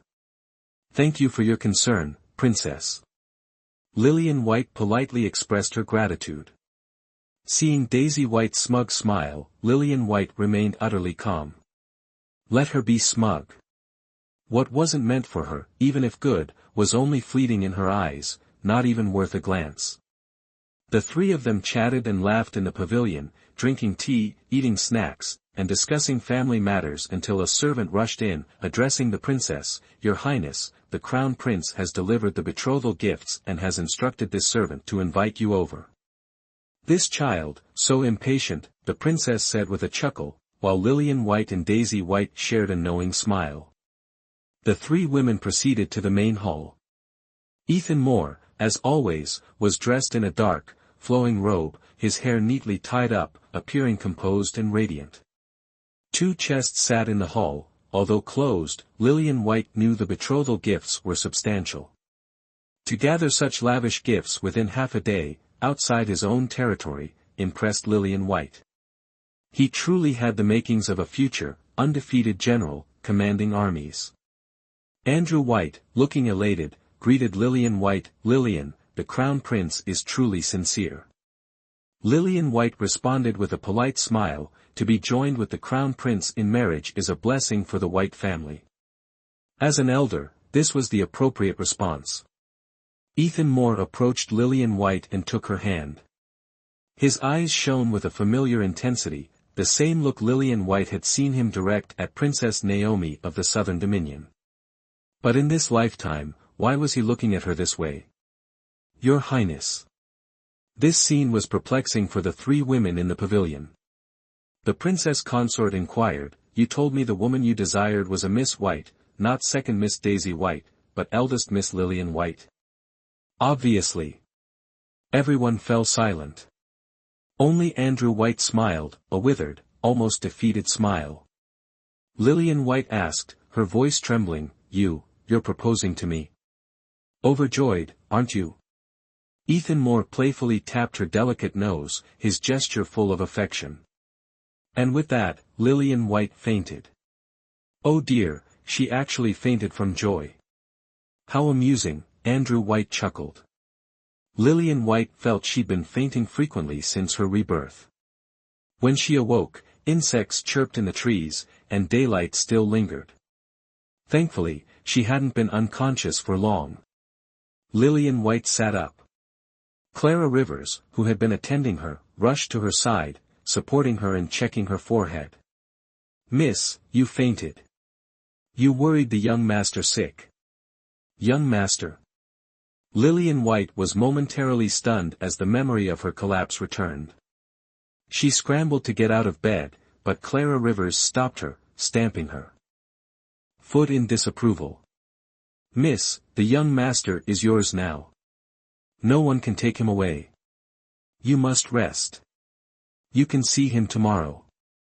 Lillian White clutched her chest, nearly spitting blood. How had things come to this? Why was Ethan Moore proposing to her? In her past life, her affections had been met with coldness, yet now, when she was trying to distance herself, the wind seemed to be blowing her back towards him.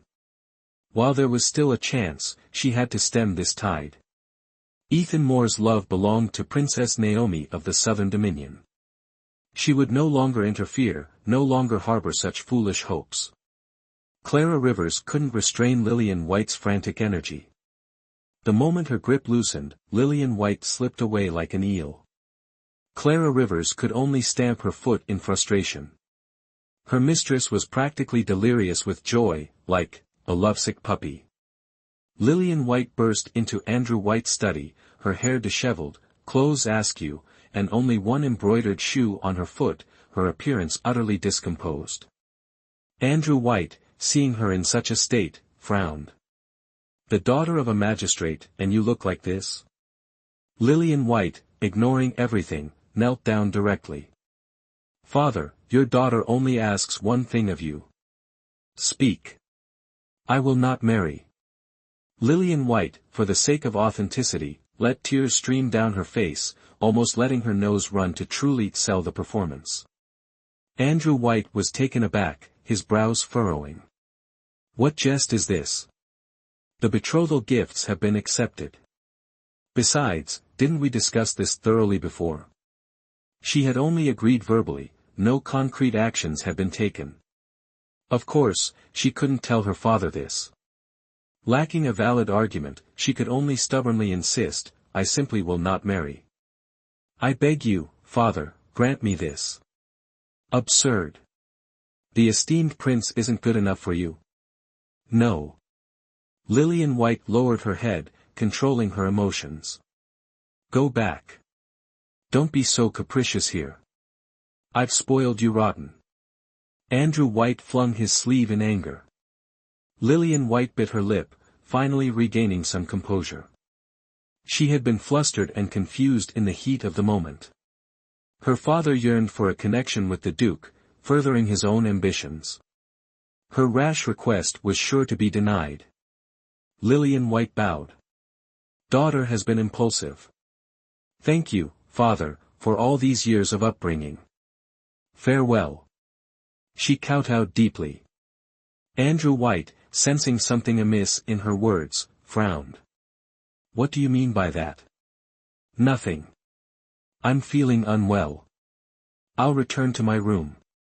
Lillian White didn't wait for Andrew White's reply, leaving directly. Since her father's side was a dead end, she had to speak frankly with Ethan Moore. On her way to the villa, she ran into Daisy White. Seeing Lillian White emerge from their father's study with tears on her face, Daisy White sneered, "Sister, you haven't even married yet, and you're already bidding farewell to father so dramatically. Are you going to bid farewell to Lady Evelyn and Lady Grace next?" Her words dripped with acidity. Lillian White, sighing, didn't want to engage. "It's nothing like that. This was originally something you should have done, but who could have imagined the prince's discerning eye, his timely return to the right path? Alas, I wanted to serve those elders a bit longer. The prince is truly impatient." Lillian White frowned, watching Daisy White's rising anger. "Sister, you should hurry. Don't keep Lady Evelyn and Lady Grace waiting anxiously." Lillian White suddenly embraced Daisy White in a fierce hug. The delicate Daisy White couldn't break free. Lillian White's face lost its usual flippancy, and she spoke seriously into her ear, "Don't worry, sister. I won't steal the man you love. Even if I die, I won't marry the prince." Daisy White stopped struggling, the anger on her face instantly calming. Confused, she asked, "You don't like the prince?" Lillian White released Daisy White and smiled at her. "He's not my soulmate. In this life, I don't want to be so muddled again. Daisy White didn't understand. If I die, please take good care of my parents. Lillian White patted her shoulder heavily and walked away, alone. Daisy White watched Lillian White's retreating figure, her eyes uncertain, filled with incomprehension, until she disappeared into the night. Lillian White's words were half truth, half lie. She truly wouldn't marry Ethan Moore, but she wasn't going to die. She had struggled to be reborn, why would she waste her life again? She simply refused to be confined, to love so tragically and lose all her dignity. Her words to Daisy White had a purpose. This betrothal humiliated Daisy White, intensifying her animosity. If she, Lillian, remained in this house, their conflict would be inevitable. Would Daisy's hostility lessen if she, Lillian, refused to marry, because of her sister's affections? This was her own clever scheme, the effectiveness of which would only be known later. She sent a maid to inform Ethan Moore, only to receive the reply that he was at the foot of Mount Kai, inspecting the newly completed villa. Intending to return without seeing him, she was summoned by Princess Consort Gong. Lillian White, having no other choice, followed silently. Princess Consort Gong had Lillian White sit in the pavilion and gestured towards the pastries before her. Miss White, have some. These were sent from Capital City by the prince. Lillian White nodded, took a small bite, and praised, sweet but not cloying, soft, melts in the mouth. Delicious. You've put so much effort into entering my prince's estate, you'll certainly be rewarded. Lillian White paused, her eyes flickering. In a moment, she resumed her calm enjoyment of the pastries. Inwardly, she rejoiced. Good, very good. The princess consort disapproved. Ideally, this would break the engagement, a stick striking the mandarin ducks. Princess Consort Gong sighed. But what can be done?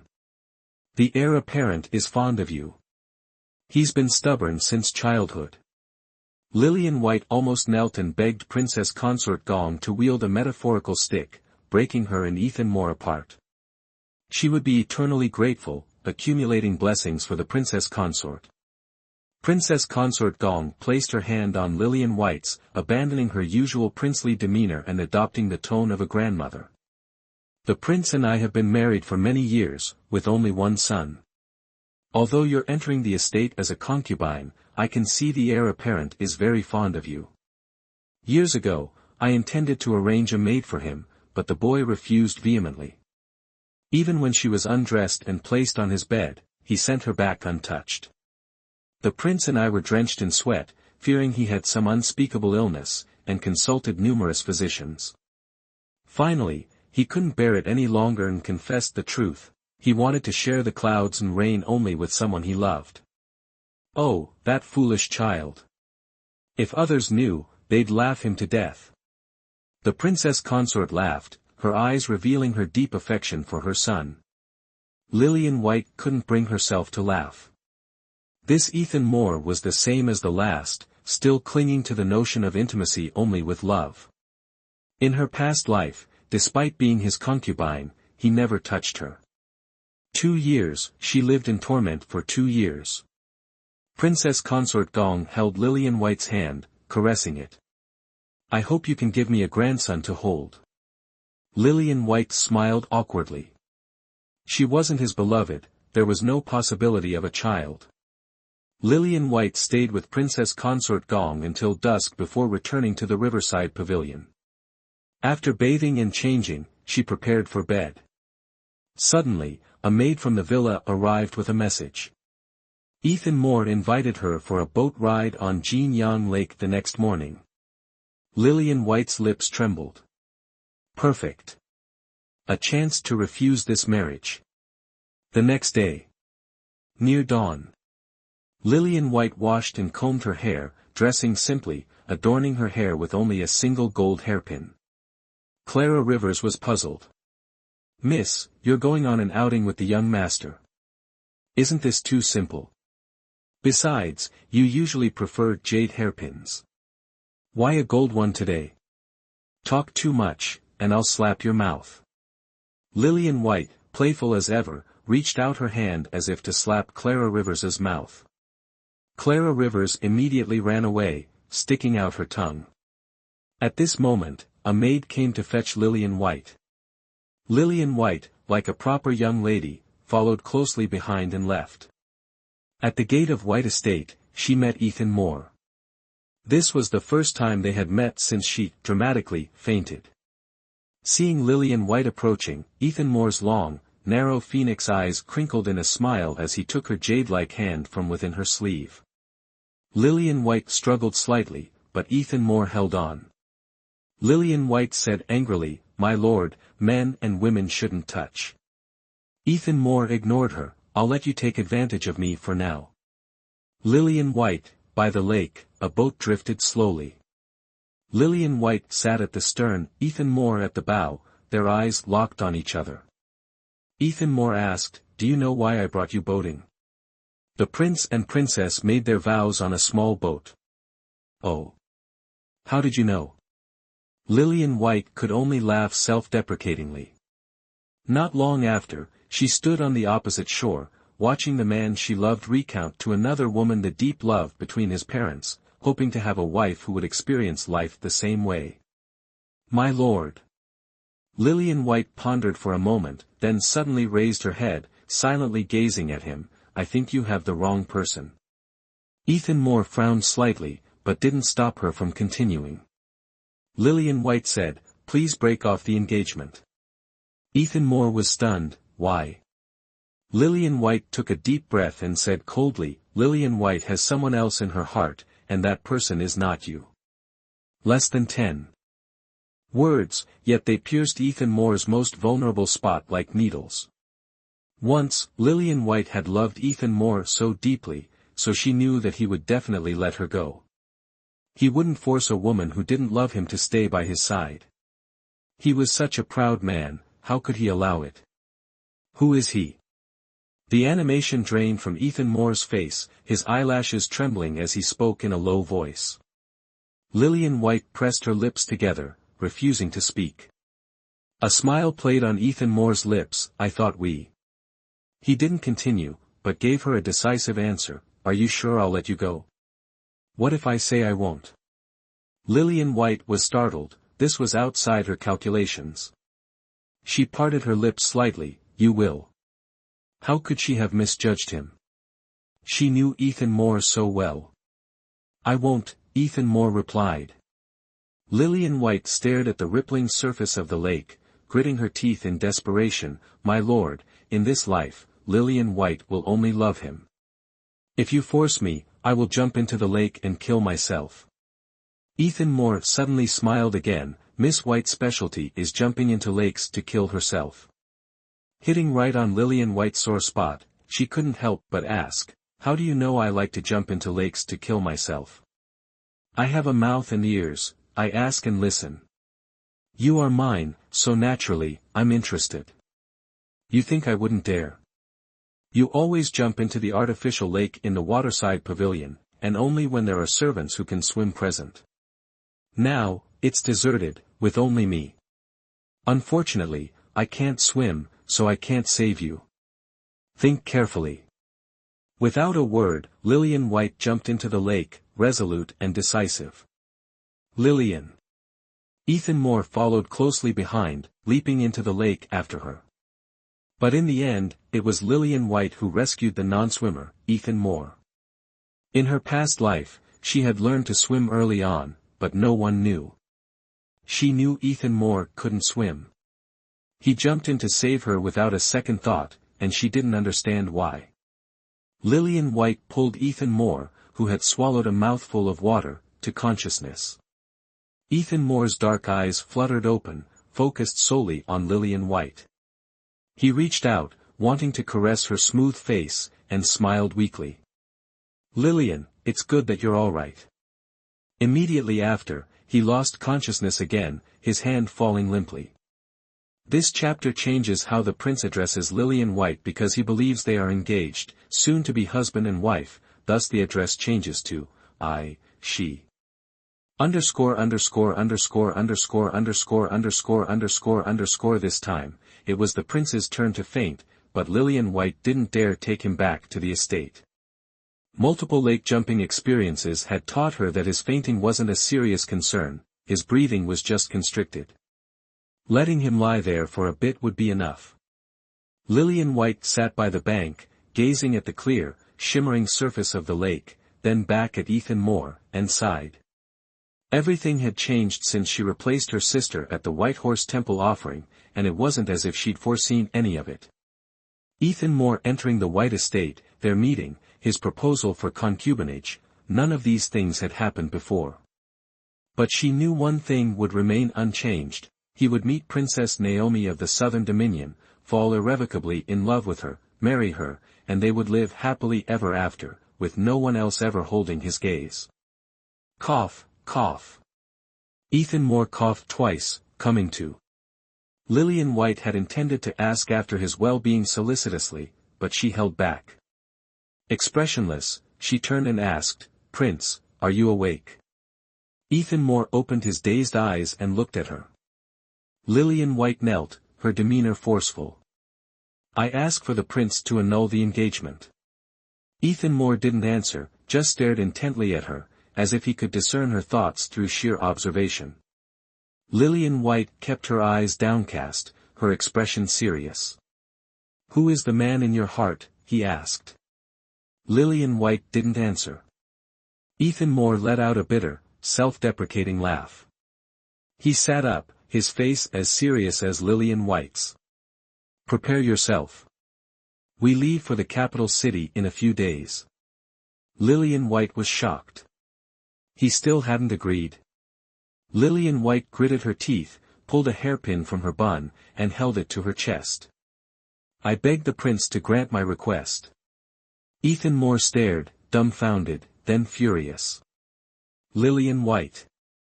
I beg the prince to grant my request," Lillian White repeated, her conviction unwavering.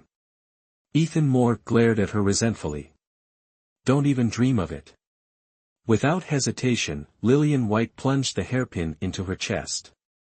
Crimson blood bloomed through the thin silk of her clothes, a shockingly beautiful, red flower. Ethan Moore's eyes widened, staring in disbelief. Lillian White's lips paled, her eyelids drooping. Fading fast, she whispered, "I beg the prince to grant my request." "You are even more ruthless than I," Ethan Moore said, closing his eyes in anguish. He opened them again, gazing at her steadily. "Am I worth less than half of him in your eyes?" Lillian White smiled faintly, then fainted in Ethan Moore's arms. Lillian White thought, in the few days since she'd been reborn, how many times had she fainted? It seemed strengthening her body was essential. Once this matter was resolved, she would definitely seek out Amber Fields to learn martial arts. She opened her eyes to flickering candlelight. Night had fallen. Without thinking, she knew Clara Rivers was keeping watch by her side. Unexpectedly, it was Margaret Willow, her mother, holding her hand. "Lillian." Margaret Willow wiped her tears and helped Lillian White sit up. Lillian White said apologetically, "I'm so sorry for making you worry." "Lillian, what happened?" "You went out, came back lying down, the prince suddenly wanted to break off the engagement, your father is furious, this," Margaret Willow trailed off, unable to continue, feeling utterly devastated. Lillian White didn't dare to say that she had asked the prince to break off the engagement, so she remained silent. Seeing Lillian White's silence, Margaret Willow felt a surge of pity. She held her hand, patted it, and said reassuringly, "Lillian, don't dwell on the prince's sudden change of heart, don't play with your own life. You're my only daughter, oh." Lillian White's body trembled. Everyone assumed her suicide attempt was due to the prince's broken engagement, that she couldn't accept it and tried to take her own life out of spite. Lillian White felt a wave of dizziness, her head swaying. Seeing Lillian White about to faint again, Margaret Willow quickly supported her and asked anxiously, "What's wrong? Are you feeling unwell?" "My head hurts." She was terrified of what tomorrow would bring. Not to mention her mother believed this was the reason for her suicide attempt, others would undoubtedly think the same. Everyone knew she was reaching above her station with the prince, and now that he had suddenly broken off the engagement, her stabbing herself with a hairpin only reinforced that perception. There was no way to deny it, so she could only remain silent. "Lillian, you should rest first. We can talk about it tomorrow." "Yes." After Margaret Willow left, Lillian White pulled the covers over herself, intending to sleep, when Amber Fields came scampering in. Looking at Amber Fields' demeanor, Lillian White knew what was on her mind, what she wanted to ask. Amber Fields darted to Lillian White's side, holding a jar of ointment. "Here, let me help you apply this." Lillian White obediently removed her clothes. Amber Fields, who usually spent money like water, was surprisingly gentle, a special courtesy for the injured. Lillian White knew she wouldn't simply bring medicine, but she didn't ask, afraid that giving her an opening would lead to questions about her headache. After applying the ointment, Amber Fields looked at her hesitantly. Lillian White pretended not to notice, adjusted her clothes, and prepared to lie down. Finally, Amber Fields couldn't contain herself any longer. "Lillian, the prince breaking off the engagement, all of Soto City knows." Lillian White was stunned. "All of Soto City?" "Of course, Soto City is a small, remote town. The news of you marrying into the capital city was a sensation. Now, the prince suddenly breaking it off is even more so. Everyone in the streets and alleys is gossiping about what happened between you and the prince. You went out, came back lying down, and the prince broke off the engagement that same day without explanation." A bad premonition rose in Lillian White's heart. People's imaginations were too powerful. She didn't know what version of the story they had concocted, but she only hoped it was in her favor, or at least Margaret Willow's. She feared. Amber Fields, seeing Lillian White's unease, hesitantly asked, "Speaking of which, Lillian, why did the Crown Prince break off the engagement?" Lillian White lowered her head, her eyes shifting expression unseen. "I asked the Crown Prince to break it off. This wound, it was also to pressure him into doing so." "What?" Amber Fields nearly jumped out of her skin.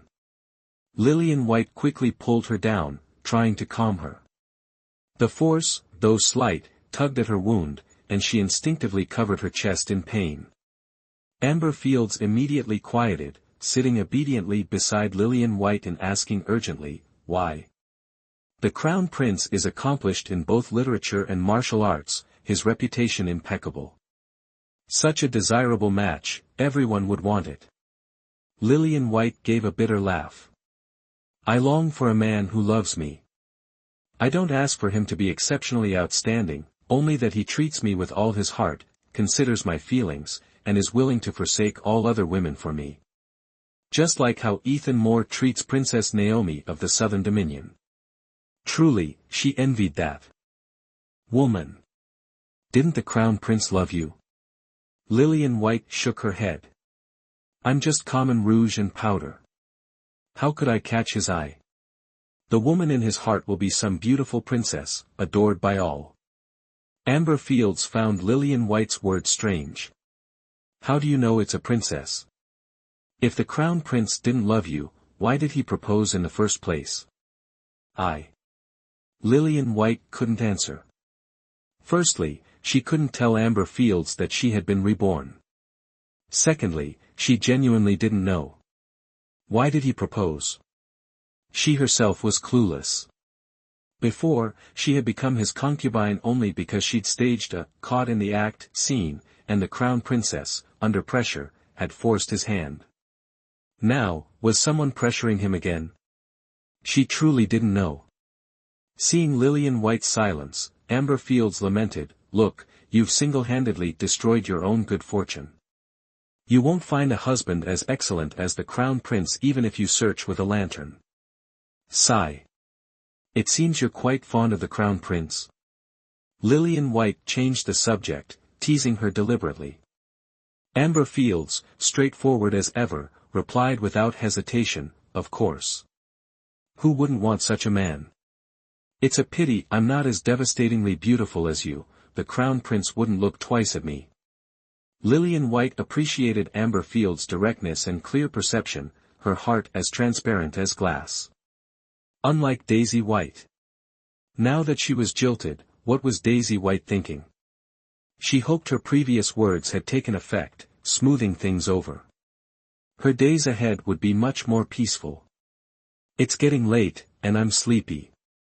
Lillian, I'll come again tomorrow. Amber Fields yawned, getting up to leave. Lillian White then noticed the mud on Amber's backside and chuckled, covering her mouth. Climbed over the wall, did you? And took a tumble. Amber Fields stuck out her tongue. Like a rat, she scurried away. Lillian White fell onto her bed and slept, utterly exhausted from the day's events. Lillian White never imagined the storm that was about to break. She had just woken up and was eating the breakfast Clara Rivers had brought when a servant summoned her to Andrew White's study. Before she even reached the door, she saw Andrew White sweep Mark Blackwood's writing brush from the table, a display of anger seemingly timed just for her arrival. The Crown Prince breaks off the engagement, and you can still stomach your food? Lillian White assumed Ethan Moore had revealed the reason for the broken engagement to Andrew White. Her heart sank. This meant a beating was surely coming. Though I admire you threatening the prince with death to marry you, how can you stomach food now? You should be like before, crying, making a fuss, and attempting suicide. Persistence is victory. Andrew White arrogantly jutted his chin, stating the obvious. Lillian White finally understood why she had tirelessly jumped into the river to kill herself before. What are you still spacing out for? Hurry up and go while the prince is still in the mansion. Lillian White trembled, confirming, go where? Jump in the lake. Your specialty. Andrew White widened his eyes, utterly exasperated. Lillian White said awkwardly, the wound will get infected. It has to be done, even if it gets infected. Lillian White lowered her head, yes. A moment later, a maid shrieked, someone come, the young miss has jumped into the lake again. Lillian White sighed in the water, why add the word, again? This time she wasn't genuinely trying to jump in the lake, she was forced. When the servants rescued Lillian White, the shore was surprisingly full of people. Margaret Willow was deeply worried, Andrew White was delighted, Daisy White was watching the show, the princess consort frowned in displeasure, and Ethan Moore's eyes were dark. Lillian White vomited a few mouthfuls of water, supporting herself with her hands as she coughed violently. Margaret Willow wiped her tears and stepped forward, smoothing Lillian White's hair, saying sadly, silly child, why bother? Lillian White didn't want to cry, make a fuss, and attempt suicide, the best way was to pretend to faint and get through this. So, she clutched her chest and collapsed. Lillian White lay on the bed sighing, pretending to be unconscious was boring, it was better to take a nap. So she relaxed her whole body and fell asleep. When Lillian White woke up from her nap, the first person she saw was Daisy White. Sister? Lillian White asked in surprise. Daisy White sat by the bed, looking at her carefully, what was the meaning of you jumping into the lake today? Oh, you misunderstood, sister. I didn't jump into the lake today, something fell in the water, and I slipped, almost turning into a tragedy. Fortunately, I was rescued in time, and now I'm fine. Thank you for your concern. Clearly, Daisy White wasn't concerned about her health at all, but rather her motives. Hearing Lillian White's explanation, Daisy White knew she wouldn't get anything out of her, so she left on her own accord, since you're all right, sister, I'm relieved. Rest well. Goodbye, sister. Lillian White smiled. After Daisy White left, Lillian White sighed, Daisy White was indeed a clever woman, although she was suspicious of her, she would use her own actions to make her change her mind. She had drawn a clear line with Ethan Moore, they had no relationship whatsoever, not even a halfpenny's worth of relationship. Daisy White had barely left when Clara Rivers entered the room, bringing Lillian White a bowl of soup. Lillian White accepted the soup, looking at the ginseng floating on top, she couldn't help but be stunned. The White family was considered wealthy in Soto City, but ginseng like this was extremely rare in remote Soto City, and although the White family had money, Lillian White believed Andrew White wouldn't be willing to let her eat it. Seeing Lillian White staring at the blue and white porcelain bowl, Clara Rivers curled her lip. The prince had the kitchen make it. He's willing to abandon us for a bowl of ginseng soup, what does it matter? Clearly, Clara Rivers was extremely dissatisfied with the prince breaking off the engagement, and therefore also resented him. Knowing the crown prince had sent it, Lillian White was even less inclined to drink. She returned the celadone bowl to Clara Rivers. Give it back to whoever gave it to you. Tell them I'll break out in hives if I drink ginseng soup, and offer my apologies. Clara Rivers didn't refuse, seemingly quite supportive of Lillian White's actions. She took the bowl and left. Lillian White was about to get up to wash her face and comb her hair when she heard Clara Rivers exclaiming from the doorway, "Oh, I'm so sorry." "Ah, Your Highness. Ethan Moore was here." Lillian White froze, clearly unprepared for his arrival. She heard Ethan Moore's deep voice at the door. "It's all right, you may leave." Footsteps retreated. Lillian White quickly retreated to the bed. Only when Ethan Moore was within her line of sight did she feign difficulty getting up. "Your Highness." She assumed he would interrupt her labored movements, but he simply stood by the bed, silently watching her complete the charade. Inwardly, Lillian White cursed. Don't all ruffled feathers forget chivalry? Having successfully sat up, Lillian White remained on the bed. She looked at Ethan Moore and explained, "My clothes are disheveled, I'm afraid I can't stand." Ethan Moore asked, "Why were you in the water today?" "Oh, something fell in. I went to retrieve it." "Is that so?" Ethan Moore chuckled, sitting on the edge of the bed, his eyes bright and fixed on her. "Master White came to see me just now." Lillian White shuddered. "He asked me to reconsider, saying Miss White couldn't live without me. He said she's been pining away, entertaining foolish notions. He was quite distressed, practically begging me with tears and snot. It put me in a rather awkward position." Lillian White pressed her lips together, then said hoarsely, "My father has grand ambitions. He's always wanted to serve the country, but here in this remote corner, he has no opportunity."